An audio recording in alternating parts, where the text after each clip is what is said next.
ನಮಸ್ಕಾರ. Election special ಬುಲೆಟಿನ್ಗೆ ಸ್ವಾಗತ. ನಾನು ಪೃಥ್ವಿರಾಜ್ ಹಾರನಹಳ್ಳಿ. ಕಲ್ಯಾಣ ಕರ್ನಾಟಕದಲ್ಲಿ ಬಿಜೆಪಿಗೆ ಒಳೇಟು ಬಿತ್ತ. ರೆಡ್ಡಿ ಪಕ್ಷದ ಸೈಡ್ ಎಫೆಕ್ಟ್ ಯಾವ ರೀತಿಯಾಗಿದೆ? 14 ಕ್ಷೇತ್ರಗಳಲ್ಲಿ ಹಿನ್ನಡೆನ, 6 ಜಿಲ್ಲೆ 14 ಕ್ಷೇತ್ರಗಳು. ಹೇಗಿದೆ ಕಲ್ಯಾಣ ಲೆಕ್ಕ? ಇದೇ ಕ್ಷಣದ ಸ್ಪೆಷಲ್ ರೆಡ್ಡಿ 14 ಫಾರ್ಮುಲಾ.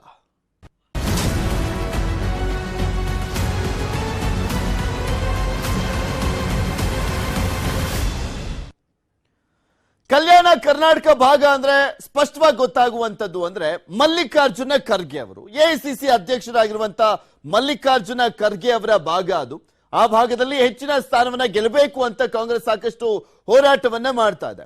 ಇನ್ನ ಬಿಜೆಪಿ ಕೂಡ ಅಷ್ಟೇ ಹಿಂದೆ ಬಿದ್ದಿಲ್ಲ. ಆ ಭಾಗದಲ್ಲಿ ಹೆಚ್ಚಿನ ಅನುದಾನವನ್ನ ಕೊಡ್ತಾ ಹೆಚ್ಚಿನ ಕ್ಷೇತ್ರವನ್ನ ಈ ಬಾರಿ ಗೆಲ್ಲಲೇಬೇಕು ಅನ್ನುವಂತ ನಿಟ್ಟಿನಲ್ಲಿ ಪಣ ತೊಟ್ಟು ಯಾವ್ಯಾವ ರೀತಿಯಾಗೆಲ್ಲ ಪ್ರಚಾರವನ್ನ ಮಾಡಿದ್ರು, ಸಮಾವೇಶಗಳನ್ನ ಹಮ್ಮಿಕೊಂಡಿದ್ರು, ಅದೆಲ್ಲವನ್ನು ಕೂಡ ನಿಮ್ಗೆ ತೋರಿಸಿದ್ವಿ.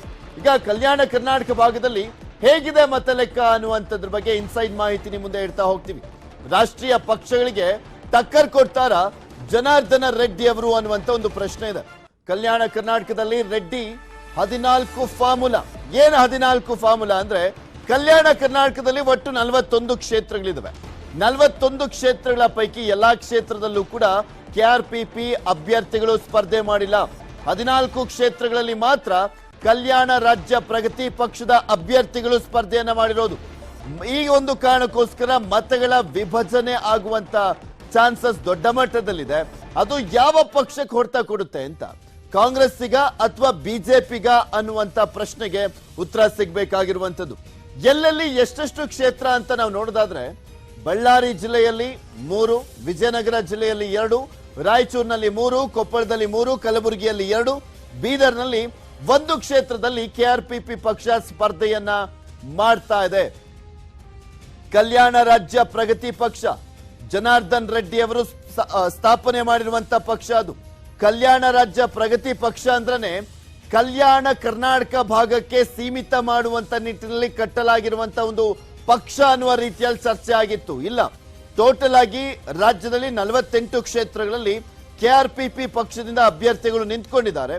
ಅದರಲ್ಲಿ ಸ್ಪೆಷಲಿ ಈ ಒಂದು ಕಲ್ಯಾಣ ಕರ್ನಾಟಕ ಭಾಗದಲ್ಲಿ ಮಾತ್ರ 14 ಜನ ಅಭ್ಯರ್ಥಿಗಳನ್ನ ಹಾಕಿದೆ ಕೆಆರ್ಪಿಪಿ ಪಕ್ಷದಿಂದ. ಜನಾರ್ದನ್ ರೆಡ್ಡಿ ಅವರು 14 ಜನ ಅಭ್ಯರ್ಥಿಗಳನ್ನ ಕೆಆರ್ಪಿಪಿ ಪಕ್ಷದಿಂದ ನಿಲ್ಲಿಸಿದ್ದಾರೆ ಅಲ್ವಾ.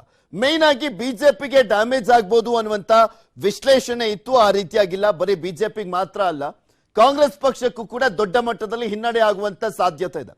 ಜನಾರ್ದನ್ ರೆಡ್ಡಿ ಅವರು ಬಿಜೆಪಿಯವರು ಅವರನ್ನ ಮತ್ತೆ ಸೇರಿಸ್ಕೊಳ್ಳಿಲ್ಲ, ಟಿಕೆಟ್ ಕೊಡುವಂತ ಗ್ಯಾರಂಟಿಯನ್ನ ಕೊಡ್ಲಿಲ್ಲ ಅನ್ನುವ ಕಾರಣಕ್ಕೋಸ್ಕರನೇ ಅವರು ತಮ್ಮದೇ ಆದಂತ ಒಂದು ಪಕ್ಷವನ್ನ ರಚನೆ ಮಾಡಿದ್ರು, ಕಲ್ಯಾಣ ರಾಜ್ಯ ಪ್ರಗತಿ ಪಕ್ಷವನ್ನ. ತನ್ನ ಪತ್ನಿಯನ್ನ ಕೂಡ ಕಣಕ್ಕಿಳಿಸಿದ್ದಾರೆ ಜನಾರ್ದನ್ ರೆಡ್ಡಿ ಅವರು. ಯಾವ್ಯಾವ ಜಿಲ್ಲೆಯಲ್ಲಿ ಎಷ್ಟೆಷ್ಟು ಜನ ಅಭ್ಯರ್ಥಿಗಳು ನಿಂತ್ಕೊಂಡಿದ್ದಾರೆ ಅನ್ನುವಂಥದ್ರ ಬಗ್ಗೆ ಮಾಹಿತಿಯನ್ನ ನಿಮ್ಮ ಮುಂದೆ ಇಡ್ತಾ ಹೋಗ್ತೀನಿ. ಟೋಟಲ್ ಆಗಿ ಕಲ್ಯಾಣ ಕರ್ನಾಟಕ ಭಾಗದಲ್ಲಿ ಇರುವಂತದ್ದು 41 ವಿಧಾನಸಭಾ ಕ್ಷೇತ್ರ. 41 ವಿಧಾನಸಭಾ ಕ್ಷೇತ್ರಗಳ ಪೈಕಿ 14 ವಿಧಾನಸಭಾ ಕ್ಷೇತ್ರದಲ್ಲಿ ಕೆಆರ್ಪಿಪಿ ಅಭ್ಯರ್ಥಿಗಳಿದ್ದಾರೆ. ಇದರಲ್ಲಿ ಬಳ್ಳಾರಿಯಿಂದ 3 ವಿಧಾನಸಭಾ ಕ್ಷೇತ್ರದಲ್ಲಿದ್ದಾರೆ. ಬಳ್ಳಾರಿ ನಗರ ಕ್ಷೇತ್ರ, ಸಂಡೂರು ಕ್ಷೇತ್ರ ಮತ್ತೆ ಸಿರಗುಪ್ಪ ಕ್ಷೇತ್ರದಲ್ಲಿ ಕೆಆರ್ಪಿಪಿ ಪಕ್ಷದ ಅಭ್ಯರ್ಥಿಗಳಿರುವಂತದ್ದು. ಅದರಲ್ಲೂ ಬಳ್ಳಾರಿ ನಗರ ಕ್ಷೇತ್ರ ಇದೆಯಲ್ಲ, ಸೋಮಶೇಖರ್ ರೆಡ್ಡಿ ಅವರು ಜನಾರ್ದನ್ ರೆಡ್ಡಿ ಅವರ ಸಹೋದರ, ಅವರ ವಿರುದ್ಧನೇ ತಮ್ಮ ಅಭ್ಯರ್ಥಿಯನ್ನ ಹಾಕಿದ್ದಾರೆ ಜನಾರ್ದನ್ ರೆಡ್ಡಿ ಅವರು. ಆ ಒಂದು ಕ್ಷೇತ್ರದಲ್ಲಿ ಒಟ್ಟು ಬಹುಕೋನ ಸ್ಪರ್ಧೆ ಇರುವಂತದ್ದು.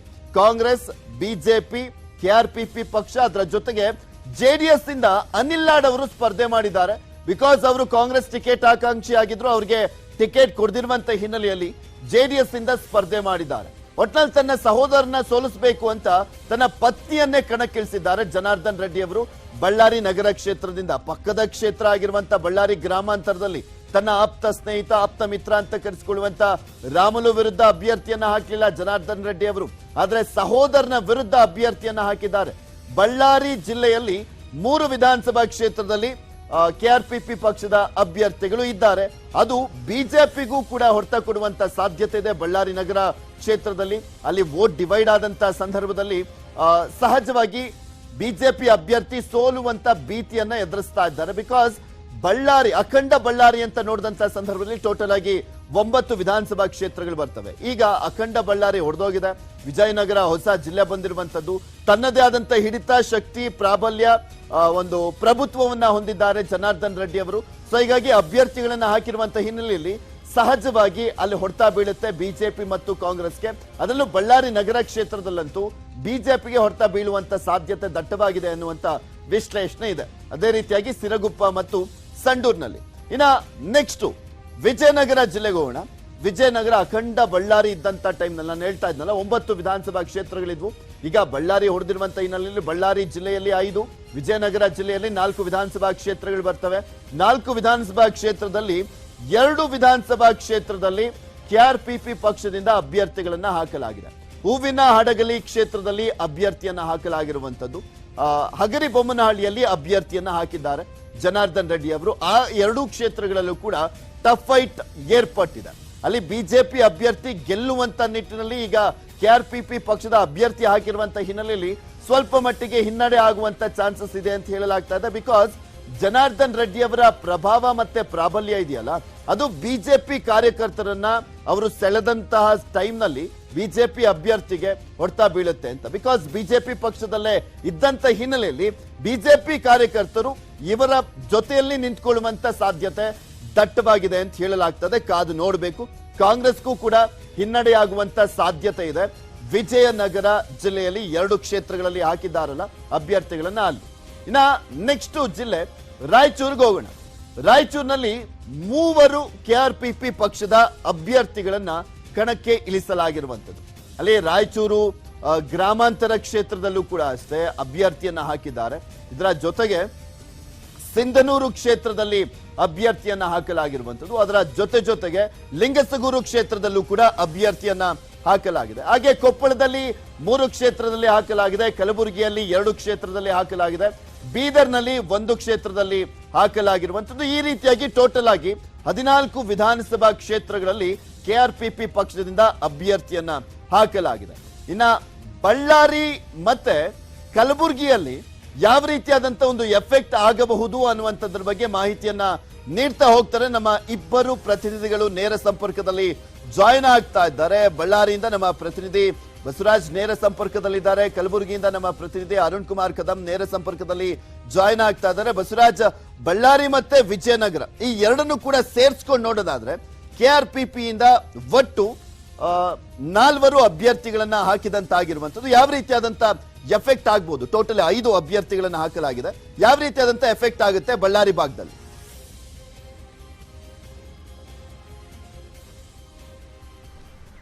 ಪೃಥ್ವಿರಾಜ್, ಕಲ್ಯಾಣ ರಾಜ್ಯ ಪ್ರಗತಿ ಪಕ್ಷ ಒಟ್ಟು ಕಲ್ಯಾಣ ಕರ್ನಾಟಕದಲ್ಲಿ 14 ವಿಧಾನಸಭಾ ಕ್ಷೇತ್ರಗಳಲ್ಲಿ ತನ್ನ ಅಭ್ಯರ್ಥಿಗಳನ್ನ ಕಣಕ್ಕಿಳಿಸಿರ್ತಕ್ಕಂಥದ್ದು. ಅದರಲ್ಲೂ ತಮ್ಮ ತವರು ಜಿಲ್ಲೆ ಆಗಿರ್ತಕ್ಕಂಥ ಬಳ್ಳಾರಿ ಜಿಲ್ಲೆಯಲ್ಲಿ 3 ಕ್ಷೇತ್ರಗಳಲ್ಲಿ ಕೆಆರ್ಪಿಪಿ ಅಭ್ಯರ್ಥಿಗಳು ಸ್ಪರ್ಧೆ ಮಾಡಿರ್ತಕ್ಕಂಥದ್ದು. ಅದರಲ್ಲೂ ಬಳ್ಳಾರಿ ನಗರ, ಸಂಡೂರು ಮತ್ತು ಸಿರುಗುಪ್ಪ ವಿಧಾನಸಭಾ ಕ್ಷೇತ್ರದಲ್ಲಿ ಕೆಆರ್ಪಿಪಿ ಅಭ್ಯರ್ಥಿಗಳು ಸ್ಪರ್ಧೆ ಮಾಡಿರ್ತಕ್ಕಂಥದ್ದು. ಮತ್ತೊಂದು ಅವಳಿ ಜಿಲ್ಲೆ ಆಗಿರ್ತಕ್ಕಂಥ ವಿಜಯನಗರ ಜಿಲ್ಲೆಯಲ್ಲಿ ಕೂಡ 2 ಕಡೆ ಹಗರಿಬೊಮ್ಮನಹಳ್ಳಿ ಮತ್ತು ಹೂವಿನಡಗಲಿ ಕ್ಷೇತ್ರದಲ್ಲಿ ಕೂಡ ಕೆಆರ್ಪಿಪಿ ಅಭ್ಯರ್ಥಿ ಸ್ಪರ್ಧೆ ಮಾಡಿರ್ತಕ್ಕಂಥದ್ದು. ಆದರೆ ಪ್ರಮುಖವಾಗಿ ಇಲ್ಲಿ ಕೆಆರ್ಪಿಪಿ ಅಭ್ಯರ್ಥಿಗಳು ಏನು ಬಳ್ಳಾರಿ ಜಿಲ್ಲೆಯಲ್ಲಿ 3 ಕಡೆ ಸ್ಪರ್ಧೆ ಮಾಡಿದ್ದಾರೆ. 3 ಕಡೆ ಕೂಡ ಇಲ್ಲಿ ಬಿಜೆಪಿಯ ಮತಗಳ ವಿಭಜನೆ ಆಗ್ತಕ್ಕಂಥ ಎಲ್ಲ ಸಾಧ್ಯತೆಗಳು ಕೂಡ ಇರತಕ್ಕಂಥದ್ದು. ಅದರಲ್ಲೂ ಜನಾರ್ದನ್ ರೆಡ್ಡಿಯ ಸಹೋದರ ಆಗಿರ್ತಕ್ಕಂಥ ಸೋಮಶೇಖರ್ ರೆಡ್ಡಿ ವಿರುದ್ಧವೇ ತನ್ನ ಪತ್ನಿಯನ್ನ ಕೂಡ ಬಳ್ಳಾರಿ ನಗರದಲ್ಲಿ ಕಣಕ್ಕಿಳಿಸಿರ್ತಕ್ಕಂಥದ್ದು. ಬಹುತೇಕವಾಗಿ ಬಿಜೆಪಿಯ ಮತಗಳು ಕೂಡ ಅರ್ಧಕ್ಕಷ್ಟು ವಿಭಜನೆ ಆಗಿರ್ತಕ್ಕಂಥದ್ದು ಕೂಡ ಇಲ್ಲಿ ಗೊತ್ತಾಗ್ತದೆ. ಯಾಕೆಂತಂದ್ರೆ ಬಹುತೇಕ ಬಿಜೆಪಿಯ ಮುಖಂಡರು, ಕಾರ್ಯಕರ್ತರು ಕೂಡ 2 ಪಕ್ಷಗಳಿಗೆ ಅರೆದು ಹಂಚಿ ಹೋಗಿರ್ತಕ್ಕಂಥದ್ದು ಕೂಡ ಇಲ್ಲಿ ನೋಡಬಹುದಾಗಿದೆ. ನಿಟ್ಟಿನಲ್ಲಿ ಪ್ರಮುಖವಾಗಿ ಬಳ್ಳಾರಿ ನಗರದಲ್ಲಿ ಬಿಜೆಪಿಗೆ ಸಾಕಷ್ಟು ಹಿನ್ನಡೆ ಆಗ್ತಕ್ಕಂಥದ್ದು. ಯಾಕಂದ್ರೆ ಬಿಜೆಪಿಯ ಮತ ಬ್ಯಾಂಕ್ ಅನ್ನು ಕೂಡ ಕೆಆರ್ಪಿಪಿ ಇಲ್ಲಿ ಕೂಡ ಪಡೆದಿರ್ತಕ್ಕಂಥದ್ದು. ಮತ್ತೊಂದು ಕಡೆ ಸಂಡೂರು ವಿಧಾನಸಭಾ ಕ್ಷೇತ್ರದಲ್ಲಿ ಅಷ್ಟೇ, ಸಂಡೂರು ವಿಧಾನಸಭಾ ಕ್ಷೇತ್ರದಲ್ಲಿ ಕೂಡ ಬಿಜೆಪಿಯ ಟಿಕೆಟ್ ವಂಚಿತ ಆಗಿರ್ತಕ್ಕಂಥ ಕೆಎಸ್ ದಿವಾಕರ್ ಏನಿದ್ದಾರೆ, ಇವರು ಕೂಡ ಬಿಜೆಪಿಯಿಂದ ಟಿಕೆಟ್ ಸಿಗಲಿಲ್ಲ ಅನ್ನೋ ಕಾರಣಕ್ಕಾಗಿ ಕೆಆರ್ಪಿಪಿ ಪಕ್ಷದಿಂದ ಕೂಡ ಅಲ್ಲಿ ಸ್ಪರ್ಧೆ ಮಾಡಿರ್ತಕ್ಕಂಥದ್ದು. ಅಲ್ಲಿ ಕೂಡ ಬಿಜೆಪಿಯ ಬಹುತೇಕ ಮುಖಂಡರು ಕೂಡ ಕೆಎಸ್ ದಿವಾಕರ್ ಅವರ ಬೆಂಬಲಕ್ಕೆ ಕೂಡ ನಿಂತಿರ್ತಕ್ಕಂಥದ್ದು. ಆ ನಿಟ್ಟಿನಲ್ಲಿ ಅಲ್ಲಿ ಕೂಡ ಬಿಜೆಪಿಯ ಮತಗಳು ವಿಭಜನೆ ಆಗ್ತಕ್ಕಂಥದ್ದು, ಅಲ್ಲಿ ಕಾಂಗ್ರೆಸ್ಗೆ ಸುಲಭವಾಗಿ ಗೆಲ್ಲಲು ಸಾಧನೆ ಮಾಡಲಿಕ್ಕೆ ಕೂಡ ಇಲ್ಲಿ ಕಾರಣಾಗಿರ್ತಕ್ಕಂಥದ್ದು. ಒಟ್ಟಿನಲ್ಲಿ ಕೂಡ ಮತ್ತು ಸಿರುಗುಪ್ಪ ಕ್ಷೇತ್ರದಲ್ಲಿ ಕೂಡ ದರಪ್ಪ ನಾಯಕ್ ಏನಿದ್ದಾರೆ, ದರಪ್ಪ ನಾಯಕ್ ಕೂಡ ಹಿಂದೆ ಆಮ್ ಆದ್ಮಿ ಪಕ್ಷದಿಂದ ಕೂಡ ಕಣಕ್ಕಿಳಿತಾರಂತ ಲೆಕ್ಕಾಚಾರ ಇತ್ತು. ಆದರೆ ಯಾವಾಗ ಕೆಆರ್ಪಿಪಿ ಹೊಸ ಪಕ್ಷ ಸ್ಥಾಪನೆ ಆಗಿತ್ತು, ಕೆಆರ್ಪಿಪಿ ಪಕ್ಷದಿಂದ ಅವರು ಕಣಕ್ಕಿಳಿರ್ತಕ್ಕಂಥದ್ದು.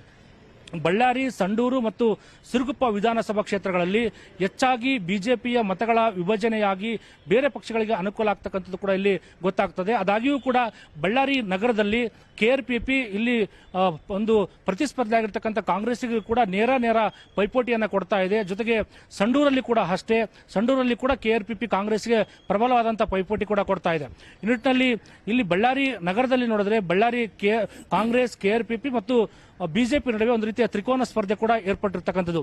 3 ಅಭ್ಯರ್ಥಿಗಳ ಪೈಕಿ ಯಾರೇ ಗೆದ್ದರೂ ಕೂಡ ಕೆಲವೇ ಅಂತರದಿಂದ ಕೂಡ ಗೆಲ್ಲುವಿಕೆ ಕೂಡ ಸಾಧ್ಯ ಆಗಿರ್ತಕ್ಕಂಥದ್ದು. ಈ ನಿಟ್ಟಿನಲ್ಲಿ ಕೂಡ ಸಂಡೂರು ವಿಧಾನಸಭಾ ಕ್ಷೇತ್ರದಲ್ಲಿ ಕೂಡ ಸಂಡೂರಲ್ಲಿ ಕೂಡ ಕೆಆರ್ಪಿಪಿ ಪ್ರಬಲವಾದಂತಹ ಪೈಪೋಟಿ ಕೊಡ್ತಾ ಇದೆ. ಆದರೆ ವಿಜಯನಗರ ಜಿಲ್ಲೆಯಲ್ಲಿ ಏನು ಹೂವಿನಡಗಲಿ ಮತ್ತು ಹಗರಿಬೊಮ್ಮನಹಳ್ಳಿ ಅಷ್ಟಾಗಿ ಕೆಆರ್ಪಿಪಿ ತನ್ನ ಸಮರ್ಥ ಅಭ್ಯರ್ಥಿಗಳನ್ನ ಕಣಕ್ಕೆ ಬಸವರಾಜ್, ನನಗೆ ನೀವು ಹೇಳ್ತಾ ಇದ್ದೀರಾ ಹೌದು, ಟೋಟಲಿ ಬಳ್ಳಾರಿ ಜಿಲ್ಲೆ ಮತ್ತೆ ವಿಜಯನಗರ ಜಿಲ್ಲೆಯನ್ನ ಕನ್ಸಿಡರ್ ಮಾಡಿದಂತ ಸಂದರ್ಭದಲ್ಲಿ 5 ಅಭ್ಯರ್ಥಿಗಳನ್ನ ಕೆಆರ್ಪಿಪಿ ಪಕ್ಷದಿಂದ ಹಾಕಲಾಗಿದೆಯಲ್ಲ, ಇನ್ನ ಉಳಿದಿರುವಂತ ಕ್ಷೇತ್ರಗಳಲ್ಲಿ ಯಾಕೆ ಹಾಕ್ಲಿಲ್ಲ?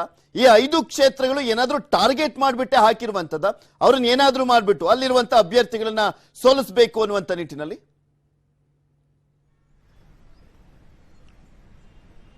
ಖಂಡಿತ ಪ್ರಮುಖವಾಗಿ ಬಳ್ಳಾರಿ ನಗರದಲ್ಲಿ ಶಾಸಕ ಸೋಮಶೇಖರ ರೆಡ್ಡಿಯನ್ನು ಹಾಲಿ ಬಿಜೆಪಿ ಶಾಸಕರಿದ್ರು. ಇವರು ಕೊನೆ ಕ್ಷಣದವರೆಗೂ ಕೂಡ ಇವರು ಕೂಡ ಕೆಆರ್ಪಿಪಿ ಪಕ್ಷಕ್ಕೆ ಸೇರ್ಪಡೆ ಆಗ್ತಾರನ್ನು ಕೂಡ ಸಾಕಷ್ಟು ಊಹಾಪೋಹ ಕೂಡ ರಾಜಕೀಯದಲ್ಲಿ ಎದ್ದಿರ್ತಕ್ಕಂಥದ್ದು. ಆದರೆ ಯಾವಾಗ ಸೋಮಶೇಖರ ರೆಡ್ಡಿ ಅವರು ನಾನು ಬಿಜೆಪಿಯಿಂದನೇ ಸ್ಪರ್ಧೆ ಮಾಡ್ತೇನೆ, ಯಾವುದೇ ಕಾರಣಕ್ಕೂ ಕೂಡ ನಾನು ಕೆಆರ್ಪಿ ಪಕ್ಷ ಸೇರ್ಪಡೆ ಆಗೋಲ್ಲ ನಿಟ್ಟಿನಲ್ಲಿ ಕೂಡ ಒಂದು ದಿಟ್ಟ ನಿರ್ಧಾರವನ್ನು ಕೊಟ್ಟರು. ಅದರಿಂದ ಜನಾರ್ದನ ರೆಡ್ಡಿ ಅವರಿಗೂ ಎಲ್ಲೋ ಒಂದು ಕಡೆ ಸೋಮಶೇಖರ ರೆಡ್ಡಿ ವಿರುದ್ಧ ಅಸಮಾಧಾನಕ್ಕೆ ಕೂಡ ಕಾರಣ ಆಗಿರ್ತಕ್ಕಂಥದ್ದು.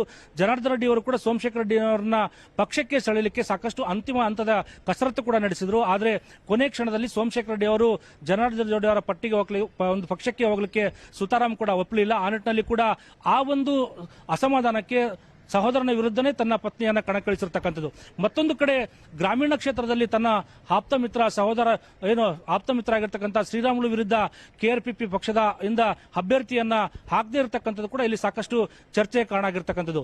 ಮತ್ತೊಂದು ಕಡೆ ಮತ್ತೋರ್ವ ಸಹೋದರ ಆಗಿರ್ತಕ್ಕಂಥ ಹರಪನಹಳ್ಳಿ ಬಿಜೆಪಿ ಅಭ್ಯರ್ಥಿ ಆಗಿರ್ತಕ್ಕಂಥ ಕರುಣಾಕರ ರೆಡ್ಡಿ ಕೂಡ ಇದ್ರು. ಕರುಣಾಕರ ರೆಡ್ಡಿ ವಿರುದ್ಧ ಕೂಡ ಕೆಆರ್ಪಿ ಪಕ್ಷದ ಅಭ್ಯರ್ಥಿಯನ್ನು ಕೂಡ ಕಣಕ್ಕಿಳಿಸಲಿಲ್ಲ. ಕೇವಲ ಸೋಮಶೇಖರ ರೆಡ್ಡಿ ವಿರುದ್ಧ ಮಾತ್ರ ಇಲ್ಲಿ ಜನಾರ್ದನ ರೆಡ್ಡಿ ಅವರು ತನ್ನ ಪತ್ನಿಯನ್ನ ಕಣಕ್ಕಿಳಿಸಿರ್ತಕ್ಕಂಥದ್ದು. ಈ ನಿಟ್ಟಿನಲ್ಲಿ ನೋಡೋದಾದ್ರೆ ಎಲ್ಲೋ ಒಂದು ಕಡೆ ಸೋಮಶೇಖರ ರೆಡ್ಡಿ ಜೊತೆ ಅವರಿರ್ತಕ್ಕಂಥ ಅಸಮಾಧಾನ, ಆ ನಿಟ್ಟಿನಲ್ಲಿ ಕೂಡ ಯಾಗಾದರೂ ಮಾಡಿ ಸಹೋದರನ್ನ ಸೋಲಿಸಬೇಕು ಅನ್ನೋ ನಿಟ್ಟಿನಲ್ಲಿ ಕೂಡ ಇಲ್ಲಿ ತನ್ನ ಪತ್ನಿಯನ್ನೇ ಕಣಕ್ಕಿಳಿಸಿರ್ತಕ್ಕಂಥದ್ದು ಕೂಡ ಇಲ್ಲಿ ಮೇಲ್ನೋಟಕ್ಕೆ ಗೊತ್ತಾಗ್ತಾ ಇದೆ. ಪೃಥ್ವಿರಾಜ್. ಓಕೆ ಬಸವರಾಜ್, ಬಳ್ಳಾರಿ ಮತ್ತೆ ವಿಜಯನಗರದಲ್ಲಿ ಯಾವ ರೀತಿಯಾಗಿ ಗ್ರೌಂಡ್ ರಿಯಾಲಿಟಿ ಇದೆ, ಕೆಆರ್ಪಿಪಿ ಪಕ್ಷ ಯಾವ್ಯಾವ ರೀತಿಯಾಗಿ ಬಿಜೆಪಿ ಮತ್ತೆ ಕಾಂಗ್ರೆಸ್ಗೆ ಹೊಡೆತ ಕೊಡುವಂತ ಸಾಧ್ಯತೆ ಇದೆ ಅನ್ನುವಂಥದ್ರ ಬಗ್ಗೆ ಗ್ರೌಂಡ್ ರಿಯಾಲಿಟಿ ನಮ್ಮ ಮುಂದೆ ಇಡ್ತಾ ಇದ್ರು.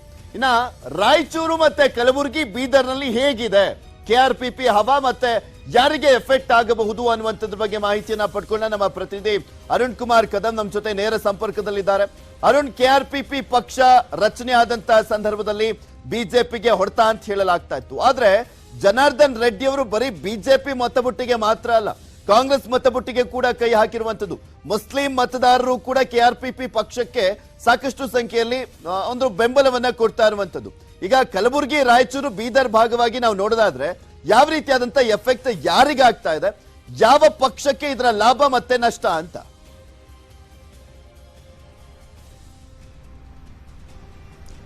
ಹೌದು ಪೃಥ್ವಿ, ಏನಂತಂದ್ರೆ ಕಲಬುರಗಿ 9 ವಿಧಾನಸಭಾ ಕ್ಷೇತ್ರಗಳಲ್ಲಿ ಕೇವಲ 2ಕ್ಕೆ ಮಾತ್ರ ಕೆಆರ್ಪಿಪಿ ಸ್ಪರ್ಧೆಯನ್ನ ಮಾಡಿರುವಂತದ್ದು. ಅದರಲ್ಲಿ ಪ್ರಮುಖವಾಗಿ ಏನಂತಂದ್ರೆ ಸೇಡಂ ವಿಧಾನಸಭಾ ಮತಕ್ಷೇತ್ರದಲ್ಲಿ ತ್ರಿಕೋನ ಸ್ಪರ್ಧೆ ಮೊದಲಿಂದಲೂ ಇತ್ತು.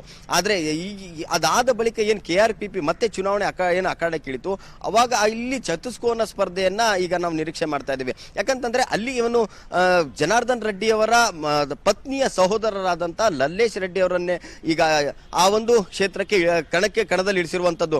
ಇಲ್ಲಿ ಏನಂತಂದ್ರೆ ಜನಾರ್ದನ್ ರೆಡ್ಡಿ ಅವರ ಲೆಕ್ಕಾಚಾರ ಅಂತಂದ್ರೆ ಈ ಭಾಗದಲ್ಲಿ ಹೆಚ್ಚಿನ ರೆಡ್ಡಿ ಸಮುದಾಯ ಒಂದು ಸೇಡಂ ಪಟ್ಟಣದಲ್ಲಿ ಇರೋದ್ರಿಂದ ಅಲ್ಲಿ ಏನಾದ್ರೂ ಅವರನ್ನ ಲಲ್ಲೇಶ್ ರೆಡ್ಡಿ ಅವರನ್ನ ಇಳಿಸಿದ್ರೆ ವರ್ಕೌಟ್ ಆಗುತ್ತಾ ಅನ್ನೋ ನಿಟ್ಟಿನಲ್ಲಿ ಅಲ್ಲಿ ಲಲ್ಲೇಶ್ ರೆಡ್ಡಿ ಅವರನ್ನ ಕಣಕ್ಕೆ ಇಳಿಸಿರುವಂತದ್ದು. ಇಲ್ಲಿ ಏನಂತಂದ್ರೆ ರೆಡ್ಡಿ ಸಮಾಜದ ನಿರ್ಣಾಯಕ ಪಾತ್ರವನ್ನ ಇಲ್ಲಿ ಮೊದಲಿನಿಂದಲೂ ಕೂಡ ನಿರ್ಣಾಯಕ ಪಾತ್ರವನ್ನ ವಹಿಸ್ತಾರೆ. ಯಾರು ಗೆಲ್ಲಬೇಕು ಯಾರು ಸೋಲಿಗೂ ಕೂಡ ಅವರೇ ಕಾರಣರಾಗ್ತಾರೆ. ಹೀಗಾಗಿ ಎಲ್ಲೋ ಒಂದ್ ಕಡೆ ಈ ಇಬ್ಬರು ಲಿಂಗಾಯತ ಸಮುದಾಯದ ಲೀಡರ್ಗಳನ್ನು ಈಗ ಬಿಜೆಪಿ ಮತ್ತೆ ಕಾಂಗ್ರೆಸ್ಸಿನ ಸ್ಪರ್ಧೆ ಮಾಡಿದ್ರು. ಹಾಗಾಗಿ ಅವರಿಬ್ಬರ ನಡುವೆ ಆ ಜಾತಿಯ ಲೆಕ್ಕಾಚಾರದೊಂದಿಗೆ ತಮ್ಮ ಅಳಿಯನನ್ನ ಈಗ ಜನಾರ್ದನ್ ರೆಡ್ಡಿ ಇಳಿಸಿರುವಂತದ್ದು. ಇಲ್ಲಿ ಏನಂತಂದ್ರೆ ಮೊದಲಿನಿಂದಲೂ ಕೂಡ ಬಿಜೆಪಿ ಮತ್ತೆ ಕಾಂಗ್ರೆಸ್ ಇಲ್ಲಿ ಒಂದು ಸ್ಪರ್ಧೆಯನ್ನು ಹೊಡ್ತಾ ಇತ್ತು. ಆದ್ರೆ ಅದ್ ಕಳೆದ 2-3 ವರ್ಷಗಳಿಂದ ಅಲ್ಲಿ ಜೆಡಿಎಸ್ ತನ್ನ ನೆಲೆಯನ್ನು ಕಂಡುಕೊಳ್ಳಲು ಏನು ಅಲ್ಲಿಯೂ ಕೂಡ ತಮ್ಮ ಅಭ್ಯರ್ಥಿಯನ್ನ ನಿಲ್ಲಿಸಿದ್ರು. ಹೀಗಾಗಿ ಅಲ್ಲಿ ಈ ಎರಡೂ ಪಕ್ಷಕ್ಕೂ ಕೂಡ ಪೈಪೋಟಿ ನೀಡುವಂತ ಸ್ಪರ್ಧೆಯನ್ನ ಅಲ್ಲಿನ ಗ್ರೌಂಡ್ ಅನ್ನ ಕೂಡ ಜೆಡಿಎಸ್ ಅಭ್ಯರ್ಥಿ ಬಾಲರಾಜ್ ಗುತ್ತೇದಾರ್ ಮಾಡ್ಕೊಂಡಿದ್ದಾರೆ. ಆದ್ರೆ ಅದಾದ ಬಳಿಕ ಯಾವಾಗ KRPP ಪಕ್ಷ ಏನು ಉದಯ ಆಯ್ತು ಅವಾಗ ಏನಂತಂದ್ರೆ ಇಲ್ಲಿ ಒಂದು ತಮ್ಮ ಅಭ್ಯರ್ಥಿನ ಕಣಕ್ಕಿಳಿಸಲು ಮೊದಲಿನಿಂದಲೂ ಕೂಡ ಜನಾರ್ದನ್ ರೆಡ್ಡಿ ಪ್ಲಾನ್ ಮಾಡಿದ್ರು. ಈ ಮೂವರ ನಡುವೆ ಏನಾದ್ರೂ ವೋಟ್ ಮತ ಏನು ಡಿವೈಡ್ ಆದ್ವು ಅಂತಂದ್ರೆ ನಮ್ಮ ಪಕ್ಷದ ಅಭ್ಯರ್ಥಿಗೆ ಒನ್ ಸೈಡ್ ವೋಟ್ ಆಯ್ತು ಅಂತಂದ್ರೆ ನಮ್ಗೆ ಅನುಕೂಲ ಆಗುತ್ತೆ ಅನ್ನೋ ಕಾರಣಕ್ಕಾಗಿ ಅವರನ್ನ ಈಗ ಕಣಕ್ಕೆ ಇಳಿಸಿರುವಂತದ್ದು. ಇಲ್ಲಿ ಸೇಡಂ ಏನು ಮತಕ್ಷೇತ್ರದಲ್ಲಿ ಮೊದಲಿಂದಲೂ ಕೂಡ ರೆಡ್ಡಿ ಸಮುದಾಯ ಡಾಮಿನೇಟ್ ಆಗಿದೆ. ಹೀಗಾಗಿ ಯಾರು ರೆಡ್ಡಿ ಸಮುದಾಯ ಮತವನ್ನ ಪಡಿತಾರೆ ಅವರೇ ಗೆಲುವಿನ ನಗೆಯನ್ನ ಬೀರ್ತಾ ಇದ್ರು. ಹೀಗಾಗಿ ಈ ಬಾರಿ ಹೇಗಾದ್ರೂ ಮಾಡಿ ಅಲ್ಲಿನ ಸಮುದಾಯದ ನಾಯಕರನ್ನ ಮತ್ತೆ ಅಲ್ಲಿನ ಪ್ರಮುಖ ಮುಖಂಡರನ್ನ ಕೂಡ KRPP ತಮ್ಮ ಪಕ್ಷಕ್ಕೆ ಬರಮಾಡಿಕೊಂಡಿತ್ತು. ಹೀಗಾಗಿ ಅಲ್ಲಿ ಏನಂತಂದ್ರೆ ಈಗ ಏನಂತಂದ್ರೆ ಅಲ್ಲಿ ಒಂದು ಇದು ಏನಂತಂದ್ರೆ ರೆಡ್ಡಿ ಸಮುದಾಯ ಇರುವಂತ ಹೆಚ್ಚಿನ ಮುದೋಳ್ ಭಾಗದಲ್ಲಿ ಆ ಭಾಗದಲ್ಲಿ ರೆಡ್ಡಿ ಸಮುದಾಯ ಹೆಚ್ಚಿರೋದ್ರಿಂದ ಮೊದಲಿಂದಲೂ ಕೂಡ ಕಾಂಗ್ರೆಸ್ ಅನ್ನ ಲೀಡ್ ಬರ್ತಾ ಇತ್ತು. ಆದ್ರೆ ಈ ಲಲ್ಲೇಶ್ ರೆಡ್ಡಿ ಅವರು KRPP ಇಂದ ಏನ ಕಣಕ್ಕಿಳಿದ್ರು ಅವಾಗ ಎಲ್ಲೋ ಒಂದ್ ಕಡೆ ಈ ಒಂದು KRPP ಪಕ್ಷದಿಂದ ಕಾಂಗ್ರೆಸ್ಗೆ ಒಂದು ಹೊಡೆತ ಅಂತ ಹೇಳ್ಬೋದು. ಯಾಕಂತಂದ್ರೆ ಈ ಹಿಂದೆ ಕೂಡ ಮೊದಲಿನಿಂದಲೂ ಕೂಡ ಅಲ್ಲಿ ರೆಡ್ಡಿ ಸಮುದಾಯ ಹೆಚ್ಚಿನ ಪ್ರಮಾಣದಲ್ಲಿ 65% ರಾಯಚೂರು ಮತ್ತೆ ಬೀದರ್ ನಲ್ಲಿ ಹೇಗಿದೆ ಅರುಣ್?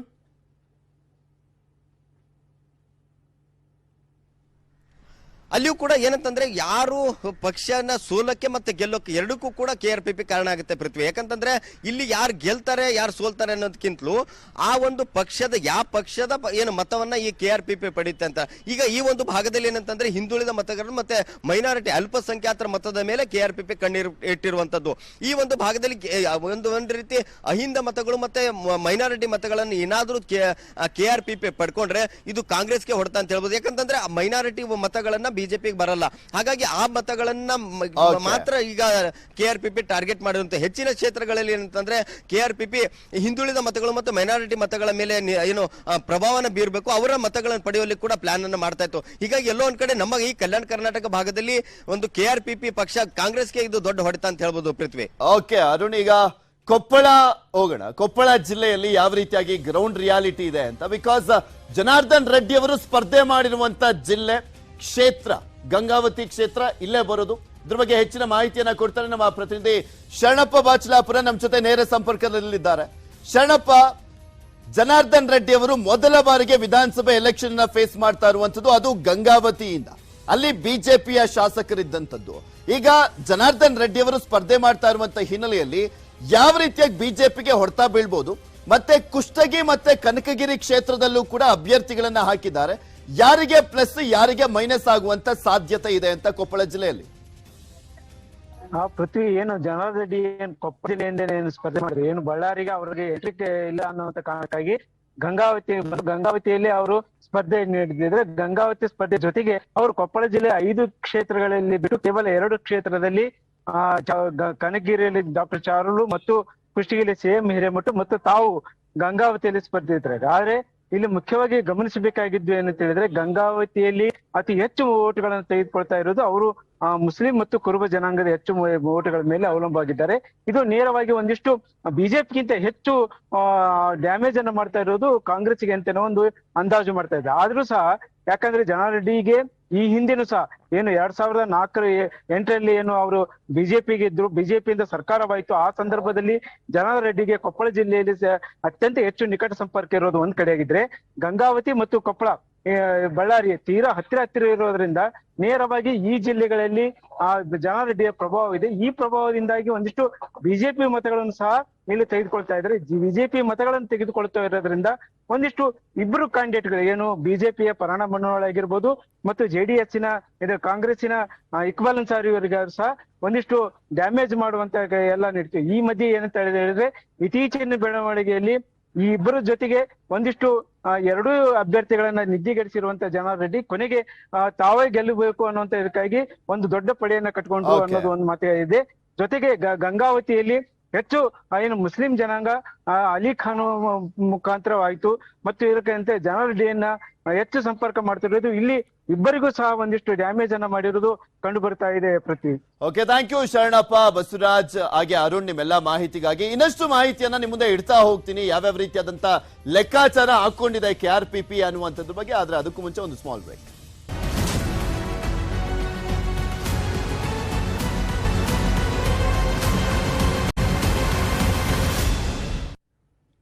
Welcome back. ಕಲ್ಯಾಣ ರಾಜ್ಯ ಪ್ರಗತಿ ಪಕ್ಷ ಯಾವ ರೀತಿಯಾಗಿ ಡ್ಯಾಮೇಜ್ ಆಗಬಹುದು ಅನ್ನುವಂಥದ್ದನ್ನ ನಿಮಗೆ ತೋರಿಸ್ತಾ ಇದ್ವಿ. ಕಾಂಗ್ರೆಸ್ ಮತ್ತು ಬಿಜೆಪಿಗೆ ಎಸ್ಪೆಷಲಿ ಒಂದೊಂದು ಕ್ಷೇತ್ರದಲ್ಲೂ ಕೂಡ ಬೇರೆ ಬೇರೆ ರೀತಿಯಾದಂತ ಲೆಕ್ಕಾಚಾರಗಳು ಇರುವಂತದ್ದು. ರೆಡ್ಡಿ ಪಕ್ಷ ಸಾಕಷ್ಟು ರೀತಿಯಲ್ಲಿ ಬಿಜೆಪಿಗೆ ಹೊಡೆತ ಕೊಡುವಂತ ಚಾನ್ಸಸ್ ದಟ್ಟವಾಗಿದೆ. ಕಲ್ಯಾಣ ಕರ್ನಾಟಕದಲ್ಲಿ ರೆಡ್ಡಿ ಪ್ರಭಾವ ಇದೆ. ಎಸ್ಪೆಷಲಿ ಬಳ್ಳಾರಿಯಲ್ಲಂತೂ ಅವರದ್ದೇ ಆದಂತ ಒಂದು ಕೋಟೆ ಇರುವಂತದ್ದು, ಭದ್ರ ಕೋಟೆಯನ್ನಾಗಿ ಮಾಡ್ಕೊಂಡಿದ್ರು. ಸ್ಪೆಷಲಿ ಈಗ ಅವರ ಸಹೋದರ ಸೋಮಶೇಖರ್ ರೆಡ್ಡಿ ಅವರನ್ನ ಸೋಲಿಸಬೇಕು ಅನ್ನುವಂತ ಕ್ಯಾಲ್ಕುಲೇಷನ್ ಇದೆ. ಅಲ್ಲಿ ಒಂದು ಬಳ್ಳಾರಿ ಮತ್ತು ವಿಜಯನಗರ ಸೇರಿ 5 ಕಡೆ ತಮ್ಮ ಅಭ್ಯರ್ಥಿಗಳನ್ನ ಹಾಕಿದ್ದಾರೆ. ಒಂದ್ 3 ಕಡೆನಾದ್ರೂ ಗೆಲ್ಲಬೇಕು ಅನ್ನುವಂತ ನಿಟ್ಟಿನಲ್ಲಿ ಟಾರ್ಗೆಟ್ ಇರುವಂತದ್ದು. ಈ 14 ಕ್ಷೇತ್ರದಲ್ಲಿ KRPP ಅಭ್ಯರ್ಥಿಗಳನ್ನ ಹಾಕಿದ್ದಾರಲ್ಲ, ಈ 14 ಕ್ಷೇತ್ರಗಳಲ್ಲಿ ಬಿಜೆಪಿಗೆ ಏನಾದ್ರೂ ಹೊಡೆತ ಕೊಟ್ಬಿಟ್ರೆ ದೊಡ್ಡ ಮಟ್ಟದಲ್ಲಿ ಡ್ಯಾಮೇಜ್ ಆದಂತೆ ಆಗುತ್ತೆ ಬಿಜೆಪಿಗೆ. ಬಿಕಾಸ್ ಅವರು ಬಹುಮತವನ್ನ ಪಡ್ಕೊಳ್ಬೇಕು, ಅತಿ ದೊಡ್ಡ ಪಕ್ಷವಾಗಾದ್ರೂ ಹೊರಹೊಮ್ಮಬೇಕು ಅಂದ್ರೆ ಈ ಭಾಗದಲ್ಲಿ ಹೆಚ್ಚಿನ ಸ್ಥಾನವನ್ನ ಗೆಲ್ಲಬೇಕಾಗಿದೆ, ಕಿತ್ತೂರು ಕರ್ನಾಟಕ ಮತ್ತೆ ಕಲ್ಯಾಣ ಕರ್ನಾಟಕ ಭಾಗದಲ್ಲಿ.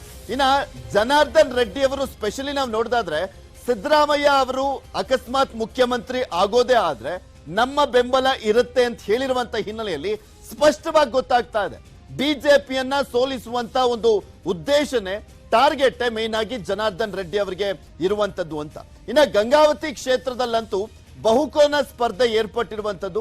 ಕಾಂಗ್ರೆಸ್, ಬಿಜೆಪಿ, ಜೆಡಿಎಸ್, KRPP ಪಕ್ಷಗಳ ನಡುವೆ ಜನಾರ್ದನ್ ರೆಡ್ಡಿ ಅವರು ಮೊದಲ ಬಾರಿಗೆ ಸ್ಪರ್ಧೆಯನ್ನ ಮಾಡಿದ್ದಾರೆ ವಿಧಾನಸಭಾ ಚುನಾವಣೆಯಲ್ಲಿ. ಸೊ ಹೀಗಾಗಿ ಗೆದ್ದೇ ಗೆಲ್ಲಬೇಕು ಅನ್ನುವಂತ ನಿಟ್ಟಿನಲ್ಲಿ ಎಲ್ಲಾ ಪಕ್ಷದ ನಾಯಕರನ್ನ ಸೆಳೆಯುವಂತ ನಿಟ್ಟಿನಲ್ಲಿ ತಂತ್ರವನ್ನ ಮಾಡಿದ್ರು. ಆಲ್ಮೋಸ್ಟ್ ಯಶಸ್ವಿ ಆಗಿದ್ದಾರೆ ಅಂತಾನೂ ಕೂಡ ಹೇಳಲಾಗ್ತಾ ಇರುವಂತದ್ದು. ಕಾದ್ ನೋಡ್ಬೇಕು ಏನಾಗುತ್ತೆ ಅಂತ. ಇಲ್ಲಿ ಪ್ರಮುಖವಾಗಿ ಕಲ್ಯಾಣ ಕರ್ನಾಟಕ ಭಾಗ ಅಂತ ಬಂದಾಗ ಕಲಬುರಗಿ ಪ್ರಮುಖವಾಗುತ್ತೆ. ಯಾಕೆಂದ್ರೆ ಮಲ್ಲಿಕಾರ್ಜುನ್ ಖರ್ಗೆ ಅವರ ಕೋಟೆ, ಇಬ್ಬರು ಅಭ್ಯರ್ಥಿಗಳನ್ನ ಕಲಬುರಗಿಯಲ್ಲಿ ಹಾಕಿದ್ದಾರೆ.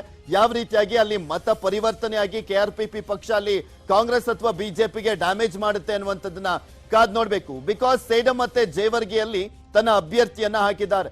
ಜೇವರ್ಗಿ ಕ್ಷೇತ್ರದಲ್ಲಿ ಈಗ ಅಜಯ್ ಸಿಂಗ್ ಅವರು ಶಾಸಕರಾಗಿರುವಂತದ್ದು, ಧರಮ್ ಸಿಂಗ್ ಅವರ ಪುತ್ರ. ಸೊ ಅವ್ರಿಗೆ ಏನಾದ್ರೂ ಹೊಡ್ತಾ ಬೀಳುತ್ತಾ, ಅಥವಾ ಬಿಜೆಪಿಗೆ ಇದು ಪ್ಲಸ್ ಆಗುತ್ತಾ, ಅಥವಾ ಕಾಂಗ್ರೆಸ್ಗೆನೆ ಪ್ಲಸ್ ಆಗುತ್ತಾ, ಕಾದ್ ನೋಡ್ಬೇಕು. ಒಂದೊಂದು ಪಕ್ಷ ಒಬ್ಬೊಬ್ಬ ಅಭ್ಯರ್ಥಿ ಸ್ಥಳೀಯ ಮಟ್ಟದಲ್ಲಿ, ಜಿಲ್ಲಾ ಮಟ್ಟದಲ್ಲಿ, ಪ್ರದೇಶವಾರು ಮಟ್ಟದಲ್ಲಿ ಪರಿಣಾಮ ಬಿದ್ದೇ ಬೀರುತ್ತೆ. ಬಟ್ ಜನಾರ್ದನ್ ರೆಡ್ಡಿ ಅವರು ಪಕ್ಷವನ್ನ ಕಟ್ಟಿರುವಂತದ್ದೇ ಬಿಜೆಪಿಗೆ ಹೇಗಾದ್ರೂ ಹೊಡ್ತಾ ಕೊಡಬೇಕು ಅಂತ. ಯಾವ ಕಾರಣಕ್ಕೆ ಅಂದ್ರೆ 2013ನಲ್ಲಿ ನಾವು ನೋಡ್ತಾ ಇದ್ವಲ್ಲ, KJP ಪಕ್ಷವನ್ನ ಯಡಿಯೂರಪ್ಪನವರು ಕಟ್ಟಿದ್ರು, BSR ಪಕ್ಷವನ್ನ ರಾಮುಲು ಅವರು ಕಟ್ಟಿ ಬಿಜೆಪಿಯನ್ನ ಮಣ್ಣು ಮುಕ್ಕಿಸಿದ್ರು. ಅದೇ ರೀತಿಯಾಗಿ ನನ್ನನ್ನ ವಾಪಸ್ ಕರ್ಕೊಳ್ಳಿಲ್ಲ ಅಲ್ವಾ ಬಿಜೆಪಿ ಪಕ್ಷಕ್ಕೆ. ಸೊ ಹೀಗಾಗಿ ಬಿಜೆಪಿ ಪಾಠ ಕಲಿಸಬೇಕು ಅಂತ ಜನಾರ್ದನ್ ರೆಡ್ಡಿ ಅವರು ಸಾಕಷ್ಟು ಟಾರ್ಗೆಟ್ ಮಾಡ್ಕೊಂಡಿದ್ದಾರೆ. ಅದು ಎಷ್ಟು ಮಟ್ಟಿಗೆ ವರ್ಕೌಟ್ ಆಗುತ್ತೆ ಅನ್ನುವಂಥದ್ದನ್ನ ಕಾದ್ ನೋಡ್ಬೇಕಾಗಿದೆ. ಇದಾಗಿತ್ತು ಈ ಕ್ಷಣದ ಸ್ಪೆಷಲ್. ನೋಡ್ತಾ ಇರಿ News 18, ಜಾಲ ನಮ್ಮದು, ಬಲ ನಿಮ್ಮದು.